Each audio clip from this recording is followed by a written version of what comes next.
কাপড় খুলতে হয়। আলী রাদিয়াল্লাহু তাআলা আনহু বলেন, আমার দয়াল নবীর কাপড় আমি কেমনে খুলবো?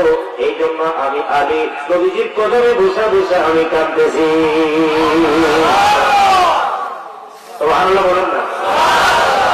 আলী রাদিয়াল্লাহু তাআলা আনহু বলেন, নবীজির কদমের পাশে বসে আছি, কেমন করে রহমাতুল লিল আলামিনের কাপড় খুলবো?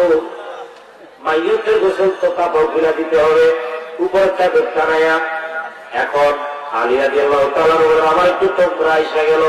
আমার নবী বলে, আলী রে, এ আলী, আমার কাপড় খুলতে হবে না। আলী রে, আমার কাপড় খোলা লাগবে না রে আলী। জীবনে কোনদিন আমি নাপাক অবস্থায় ছিলাম না রে আলী। একটা কাজ করো, তুমি আমার কাপড়ের উপরে পানি ঢেলে দাও। দয়াল নবী যেই দেশে ঘুমায়, বলেন দয়াল নবী যেই দেশে ঘুমায়, এর প্রেম যদি শিখবি রে মন, তোরা প্রেম যদি শিখবি রে মন, সব ছেড়ে সর্বদিনায়, তোরা সব ছেড়ে সর্বদিনায়, আমার দয়াল নবী যেই দেশে ঘুমায়, বলেন দয়াল নবী যেই দেশে ঘুমায়, তোরা দেখলে ছবি পাগল হবি, তোরা দেখলে ছবি পাগল হবি, কাঁদবি বসে নিরালায়, আমার দয়াল নবী যেই দেশে ঘুমায়, আমার দয়াল নবী যেই দেশে ঘুমায়, এর প্রেম যদি শিখবি রে মন, প্রেম যদি শিখবি রে মন, সব ছেড়ে সর্বদিনায়, আমার দয়াল নবী যেই দেশে ঘুমায়, আমার জিন্দা নবী যেই দেশে ঘুমায়। আলী রাদিয়াল্লাহু তাআলা বলেন, কাপড় মোবারকের উপরে নবীজি শরীর মোবারকের মধ্যে পানি ঢেলে দিলাম। আমার ভাইরা, এই পৃথিবীর কোন মানুষটি এতেকালের পরে কথা বলতে পারে, সেই মানুষটির নাম তো আমার জানা নাই। আলী রাদিয়াল্লাহু তাআলা বলে, কাপড় খোলা সাহস আমি পাই না। নবীজি বলে, আলী রে, আমার কাপড় খোলা লাগবে না।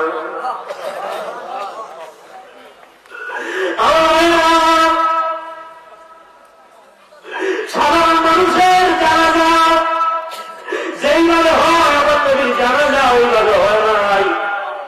আর আড়াই পাতার মুন্সি হইয়া নবীর সমানদারি করো। ময়দানে নিয়ে যখন জানাজা হয়,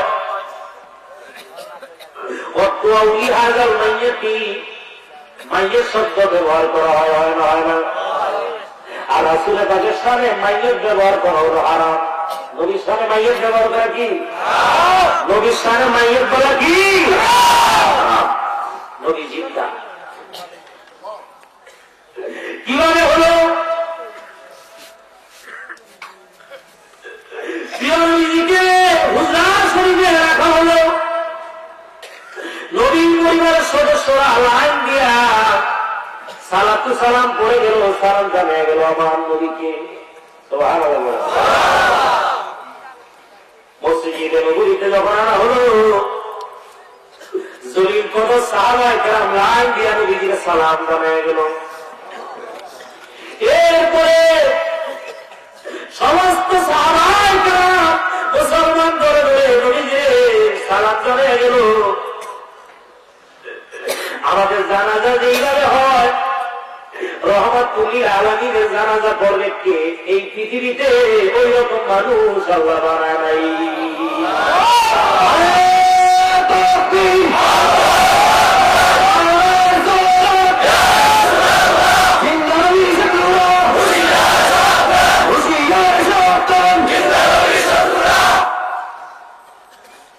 গোবর দিয়ে কি শরীর পরিষ্কার হয়?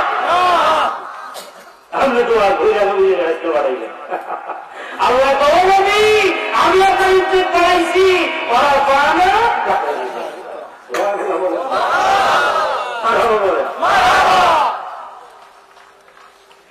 দুই কারণের রূপ লজ্জা হলো। কয় কারণ? রুহ মুবারক নিয়া জিবরিল আমিনের নেতৃত্বে ফেরেশতারা যখন রুহ নিয়ে গেল, মানুষের রুহ তো দুই জায়গায় যায় ইন্তেকালের পরে। কয় জায়গায়? কারো রুহ ইল্লিনে, কারো রুহ সিজ্জিনের মধ্যে চলে যায়। নবীজির রুহ মুবারক নিয়া জিবরিল আমিনের নেতৃত্বে সসম্মানে লক্ষ লক্ষ ফেরেশতার দল গিয়ে ঢুকলো ইল্লিনের মধ্যে।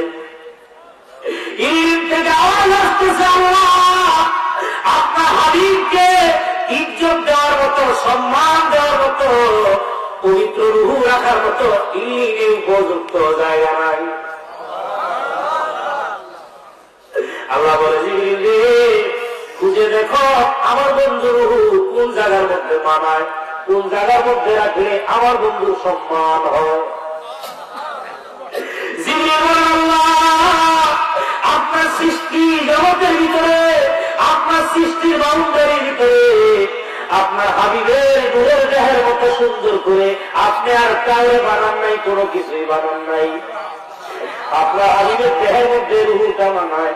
আল্লাহ বলে, জিবরিল রে, তাহলে এক কাজ করো, আমার বন্ধুর দেহের ভিতরে আমার হাবিবের রুহুটাকে ফিরত দিয়ে আসো।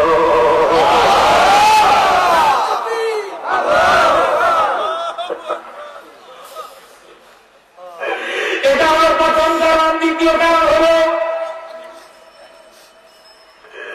তামাম পৃথিবীর মানুষেরা সালাম দিবে, ভিতরে যদি রুহু না থাকে, কে উত্তর দিবে, কে জবাব দিবে?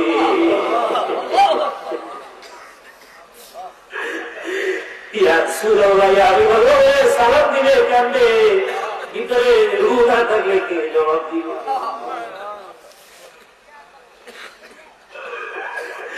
আমার দয়াল নবী যেই দেশে ঘুমায়, তোরা দেখলে ছবি পাগল